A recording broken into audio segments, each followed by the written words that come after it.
Akan tersambung. Terima kasih. Iya, jadi memang fa'aina ma tuwallu fasama wajhullah. Iya kan? Iya. Di manapun kamu menghadap memang hanya ada wajah Allah itu. Hanya ada manifestasi Allah. Ya itu betul. Cuma yang melihat itu kan bukan pemahaman intelektual saja, Mas. Kamu ngerasain nggak gitu? Merasakan nggak bahwa kita sedang gimana? Gini Mas, gampangannya Mas. Cirinya kalau bertindak berdasarkan penerimaan, akan tindakan itu begitu ringannya, Mas. Dan tidak takut resiko, Mas. Kayak Mas Jawahir itu mengejar gadis yang memang sangat dicintai dan gadisnya itu memang pengen dikejar gitu. Wah, Mas Jawahir waktu mengejar resikonya wah minggir. Nggak takut. Tapi kalau sesuatu itu bekerja atau kita melakukan tindakan karena suatu penolakan, Terpaksaan apalagi. Ya kayak ditarik, namanya nolak, Mas. Jadi kita mau maju tapi ada yang kayak dorong ke belakang. Berarti tindakan kita dari penolakan atau keterpaksaan. Ya gitu Mas. Seberapa cepat dan awet terkabulnya doa yang diijazahkan oleh mursyid? Iya, saya jawab bahkan mungkin tidak terkabulkan. Di dalam soal egonya. Nah, tapi kalau yang dicari Allah, betul-betul dicari Allah mesti dapat. Ya gitu Mas. Tetapi ketika kamu merasakan manis, kamu butuh nggak sih bahasa itu? Nah sebelum merasakan memang butuh bahasa, Mas, ya nggak? Ini manis nggak gitu? Kan saya butuh mengatakan manis Mas, butuh ya. Tetapi ketika Mas Jawahir merasakan manis, bahasa manis itu nggak apa? Kalimat manis itu nggak penting. Yang penting rasanya. Yang penting kamu merasakan. Ya jadi cara tersambung itu yang ngerasa itu.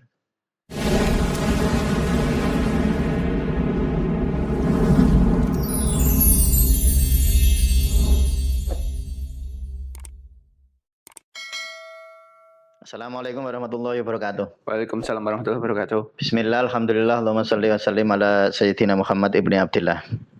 Kabar baik Mas Jawahir? Alhamdulillah. Ya kita lanjutkan lagi ya, menjawab pertanyaan teman-teman yang sudah disampaikan di komentaran WA, YouTube ya. Yang WA mohon maaf belum kita respon. Wah banyak sekali, ada ratusan lebih. Oh iya. Ya, baik, ada pertanyaan apa Mas Jawahir? Pertama dari @mujib_h1n. Izin tanya, Pak, bagaimana cara membedakan gerakan dalam kurung tindakan yang didasari penolakan atau penerimaan? Nah, itu pertanyaan yang sangat baik ya. Saya selalu sampaikan gini Mas Jawahir. Yang penting itu bukan tindakan atau tidak bertindak. Bertindak dan tidak bertindak, kita itu nggak bisa tidak bertindak sebenarnya. Bahkan tidak bertindak itu ya bertindak. Iya kan? Iya. Kamu bertindak dengan cara tidak bertindak. Bahkan diam itu adalah tindakan juga. Iya, bahkan diam. Jadi sebenarnya yang paling penting yang mendorong tindakan itu apa? Kalau kamu diam yang mendorong apa? Kalau kamu bergerak yang mendorong apa? Makanya pertanyaannya betul, terus yang bedaannya gimana? Ya kan? Ini membedakan yang apa tadi Mas? Membedakan gerakan atau tindakan yang didasari penolakan atau penerimaan. Kalau suatu tindakan disertai penolakan, waktu bertindak nggak nyaman. Kayak kamu bertindak karena ada yang narik itu Mas. Kayak gini, Mas Jawahir disuruh Bunda. Mas Jawa tumbaske pecel. Aslinya Mas Jawa nolak, nggak mau. Nggak mau ya Mas Jawa. Misalnya nggak mau itu asalnya.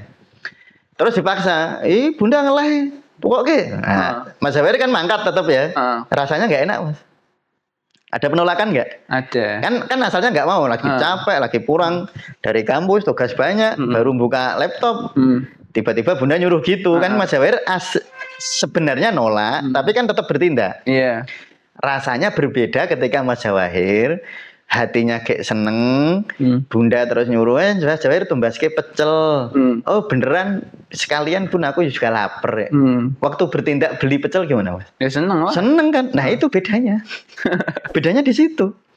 Jadi kalau masih ada gimana ya? Jangan-jangan ya, gek. Waduh, nanti kayak gini gimana? Nanti kalau begini, nanti kalau begitu. Kok masih ada itu berarti tindakannya berasal dari penolakan.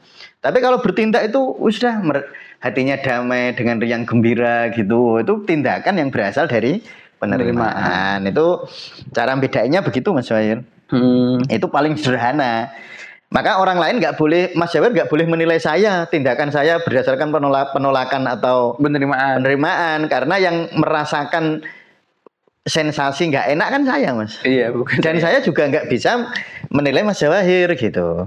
Oh, Mas Jawahir ini kamu bertindak berdasarkan penolakan, nggak boleh. Saya nggak tahu kan, nggak tahu. Misalnya Mas Jawahir bertindak disuruh tadi, misalnya tak suruh gitu.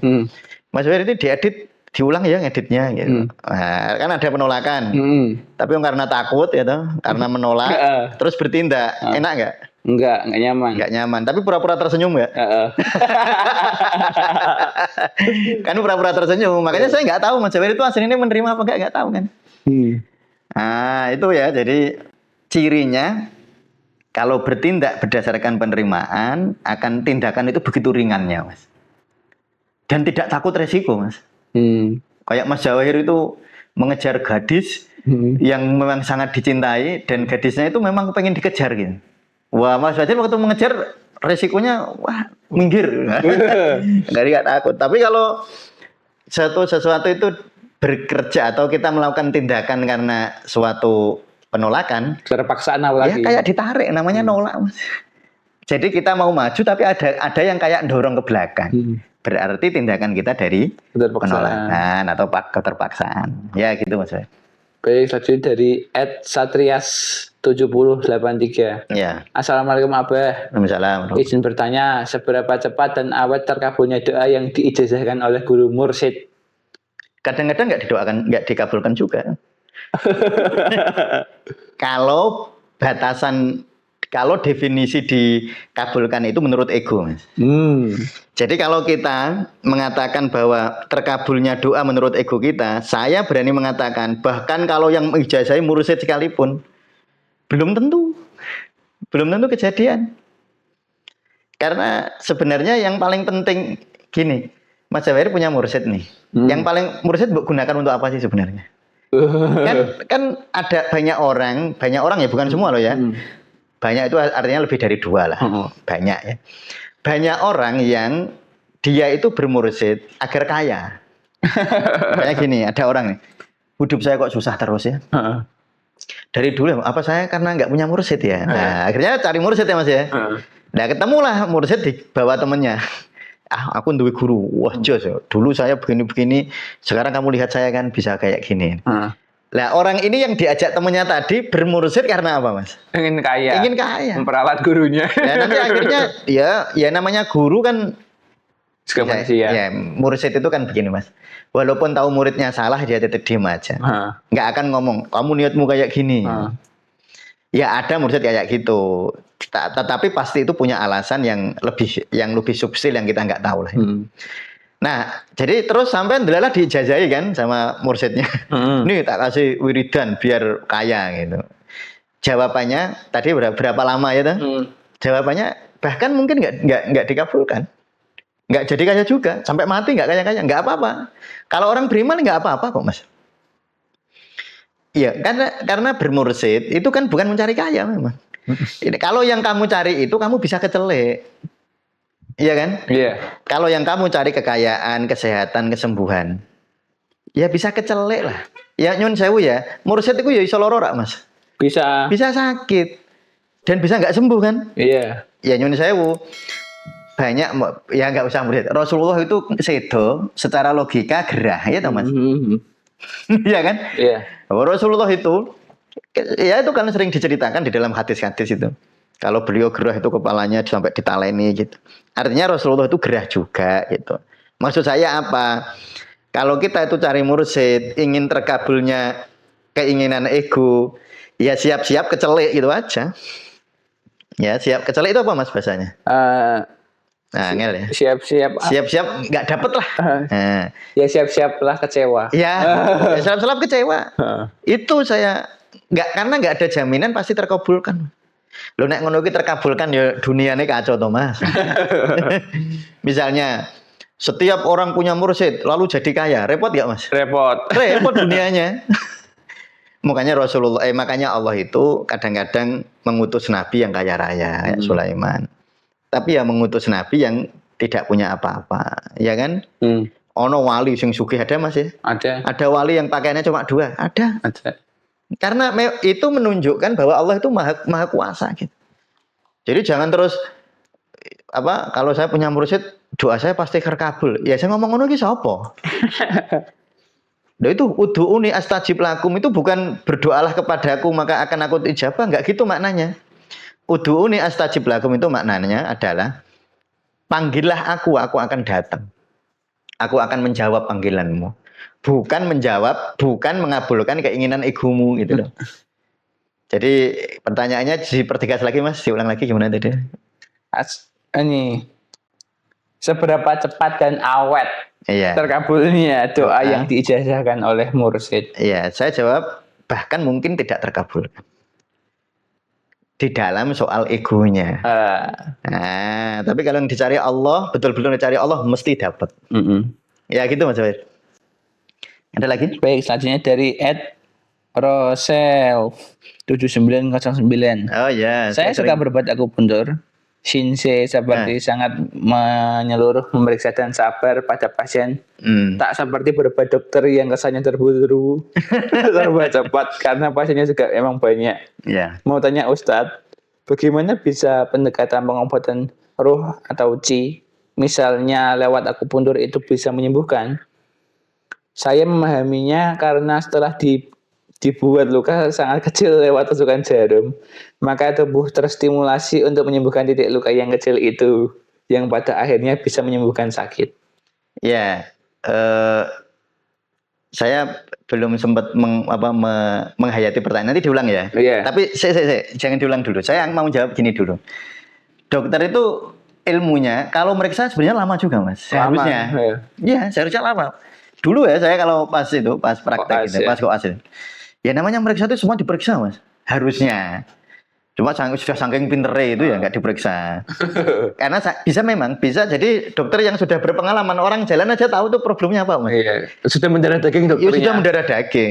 Saking pintere. Nah, saya mau mengomentari itu dulu ya. Jadi sebenarnya di kedokteran pun pemeriksaan itu bisa detail. Di dalam akupunktur pemeriksaan juga bisa detail, tapi ahli akupunktur yang sudah sangat berpengalaman kadang-kadang lihat suaranya orang aja sudah tahu Mas di titik mana gitu. Misalnya gini, suara itu dipengaruhi oleh energi jantung dan paru. Sehingga ketika ada orang suaranya lemes gitu, cerita aja itu matanya sayu gitu. Oh ini perlu distimulasi energi paru. Ini udah dengar walaupun dia nggak meriksa loh Mas. Paling bener itu. Nah tadi substansinya apa tadi? Bagaimana bisa pendekatan pengobatan roh atau chi, misalnya lewat akupuntur bisa menyembuhkan? Oh gitu ya, itu substansinya ya. Iya. Saya mau memberi garis batas biar hati-hati ya. Yang dimaksud penanya ini, yang dimaksud roh itu roh dalam konsep energi. Bukan roh dalam wana faktu fihi ruhi, bukan itu loh ya. Bukan dalam konsep tasawuf ya. Kedokteran timur. Ini kedokteran timur ya. Jadi jangan ditumpang tindihkan. Walaupun nyebutnya sama-sama ruh. Ya istilah aja biar gampang. Dan itu coba teman-teman kalau lihat buku-buku tasawuf, ruh itu maknanya juga banyak. Oh, makanya ada ruhul jismaniyu kalau di Sirul Asror. Nanti kalau di Al-Ghazali atau di buku ini ada ruh mineral, ada ruh hayawan, ada ruh tumbuhan, kan ada gitu Mas? Iya ada Ji. Nah, yang itu yang ruh yang ini yang dibahas dalam pengobatan timur. Bukan ruh yang bermakna itu yang kemarin saya ceritakan ketika engkau ditanya tentang ruh itu kulir ruhu min amri rabbi, bukan yang itu loh ya. Bukan ruh dalam makna itu. Nah, ini jangan nanti tumpang tindih ini. Jadi terus ci itu berarti ruh yang wana faktu fihi ruhi. Nah, itu kan repot itu. Ya jangan salah gitu loh ya. Nah, sekarang itu kenapa bisa menyembuhkan? Jawabannya bisa macam-macam, termasuk ini jawaban Mas Rosel itu. Itu bisa juga jadi analisisnya. Jadi ketika sesuatu itu ada luka, itu tubuh akan merangsang untuk memperbanyak darah ke situ Mas. Termasuk bekam itu kan gitu Mas. Bekam itu menurut analisis kedokteran ya, ketika luka akan terjadi neovaskularisasi. Jadi akan terjadi pembuluh darah baru justru dibentuk dengan perlukaan lewat bekam itu. Maka bekam itu menyehatkan karena dia memicu pembentukan pembuluh darah baru yang sehat. Nah, itu analisis Analisis kedokteran ya. Jadi kalau kedokteran ditanya akupunktur, akupresur Bekam mengobati nggak, analisisnya begitu. Nah, sekarang kita pakai analisis ilmu energi atau Qi. Jadi gini Mas Jawahir, saya sering ceritakan, kalau marah itu menjadi stagnasi di liver. Takut mengganggu energi di ginjal. Cemas ke lambung. Nah, ketika ditusuk atau dipijat akupresur atau ditusuk, itu energinya langsung ngalir, Mas. Jadi penusukan di dalam akupunktur atau pemijatan di dalam akupresur itu fungsinya sebenarnya adalah melancarkan Qi.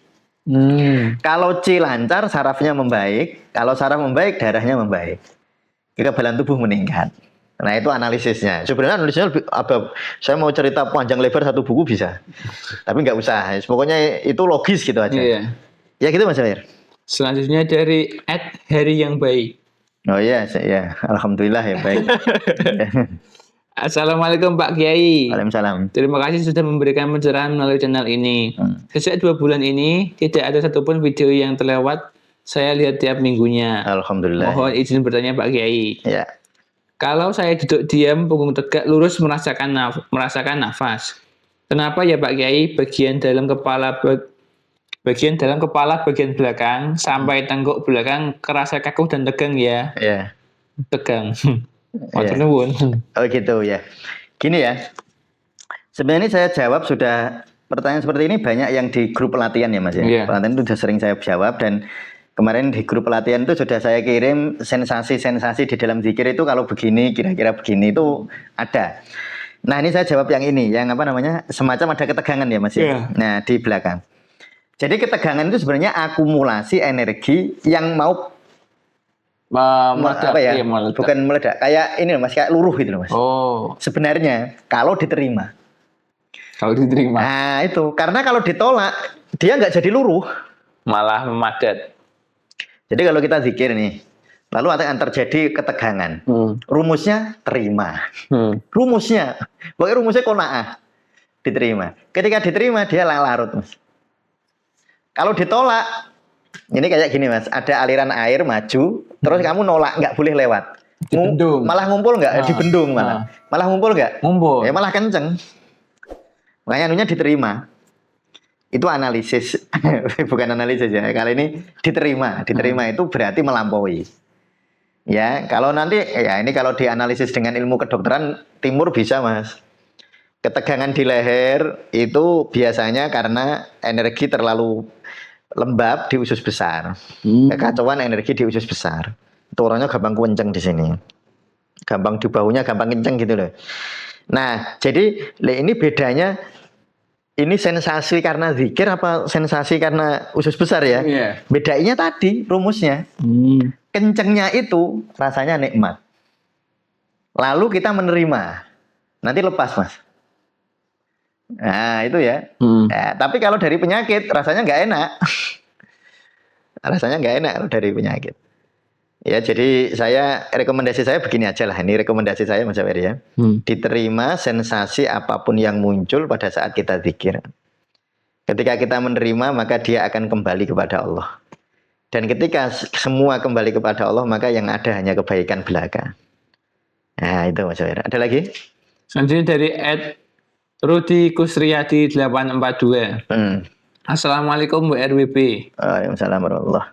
Saya dengan Pak Rudi Kusriyadi. Tanya bagaimana cara melatih agar dapat memaknai lebih dalam tentang hakikat. Oh iya.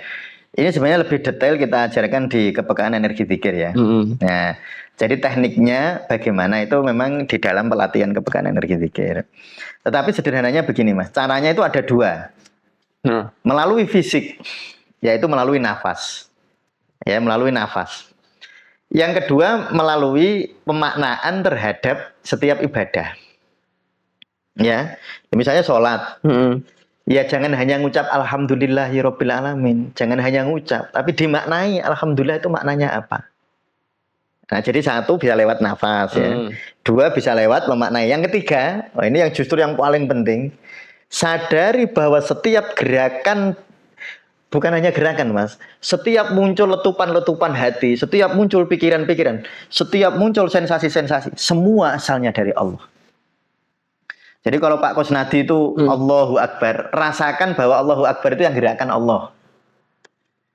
Ya. Kalau Mas Jawahir pas ruku, rasakan bahwa ruku ini yang menggerakkan Allah. Kalau Mas Jawahir pas sujud, rasakan bahwa sujud ini yang menggerakkan Allah. Pokoknya dirasakno lah, haula wala quwata itu dihayati betul. Lah kita itu nggak merasa begitu kan karena rumongso, Mas. Jadi orang itu kenapa kadang-kadang beribadah itu rasanya nggak nikmat? Karena ndek ini rumongso, ndek ini iso ibadah. Dia merasa dia bisa ibadah. Padahal sebenarnya dia itu bukan sedang ibadah, dia sedang ditakdirkan Allah untuk beribadah sebenarnya.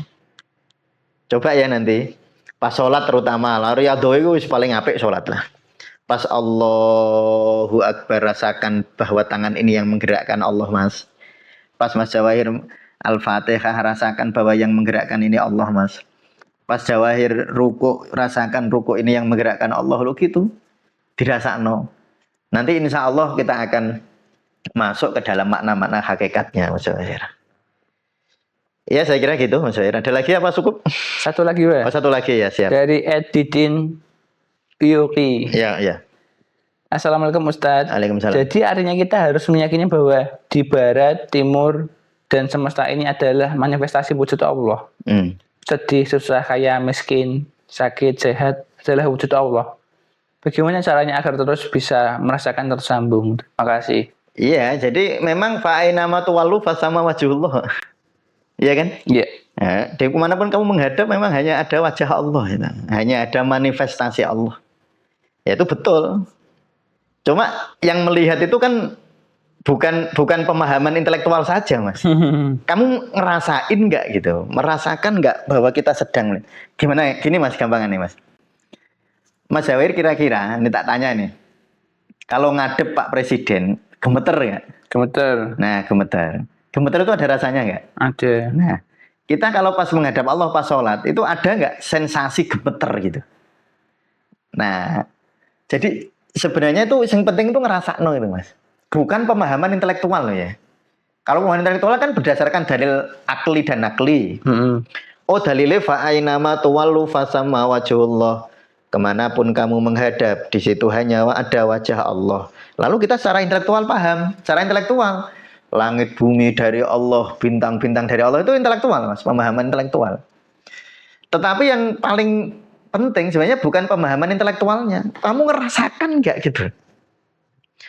Bukan hanya paham intelektual itu ya cuma ngerti, tapi gak ada rasanya gitu Mas. Gini, Mas Jawahir ngerti lah teh itu manis. Misalnya tahu lah tak buatin teh, ada gulanya manis ya. Terus Mas tawain Mas Jawahir minum, ngerasakno. Beda nggak tahu manis sama ngerasakno manis? Ya beda lah. Nah itu maksudnya. Loh kamu tuh ngerasain apa enggak ini? Pertanyaannya di situ. Kamu mungkin lihat gulanya, tapi kamu nggak ngerasain. Kamu nggak ngerasain. Kamu bisa bilang bahwa matahari adalah wujud kekuasaan Allah, bisa bilang. Tapi kamu ono rasanya nggak gitu itu? Nah itulah yang saya maksud di dalam kepekaan zikir itu di situ, Mas. Dan itu nanti kembalinya begini Mas Jawahir, jangan terjebak pada kata-kata. Kan ada kata-kata gradasi, ada kata-kata iluminasi kan ada ya. Iluminasi itu kan ada kata-kata kayak gitu. Dan kata-kata seperti itu nggak salah, tetapi seringkali kata-kata malah justru menjauhkan kita dari rasa. Makanya di dalam bimbingan-bimbingan para mursyid, ya, bimbingan para guru itu jangan terjebak di dalam kata-katanya. Semoga mbok rasakno. Mau jengene manis bahasa Inggrisnya apa Mas? Sweet. Bukan manisnya gula itu loh. Oh. Itu kan ono rasa manis, legi nek cara Rembang. Oh iya. Bahasa Jawane legi, itu kan hanya bahasa. Tetapi ketika kamu merasakan manis, kamu butuh nggak sih bahasa itu? Nah sebelum merasakan memang butuh bahasa Mas, iya nggak? Ini manis nggak gitu? Kan saya butuh mengatakan manis Mas, butuh ya. Tetapi ketika Mas Jawahir merasakan manis, bahasa manis itu nggak kalimat manis itu nggak penting. Yang penting rasanya. Yang penting kamu merasakan. Ya jadi cara tersambung itu yang ngerasakno itu. Ya rasakan terus. Ya. Saya kira begitu dan jawaban saya memang kayaknya masih ngambang, nggak apa-apa. Ya, nyun sewu karena saya sedang ada acara. Nanti kita lanjutkan di podcast yang akan datang ya Mas Jawahir ya. Pertanyaan-pertanyaan. Jika sekira jawaban-jawaban saya tadi kurang memuaskan bisa diulang lagi. Boleh ditanyakan lagi boleh ya. Saya kira cukup sekian. Terima kasih Mas Jawair. Iya, terima kasih. Assalamualaikum warahmatullahi wabarakatuh. Waalaikumsalam warahmatullahi wabarakatuh.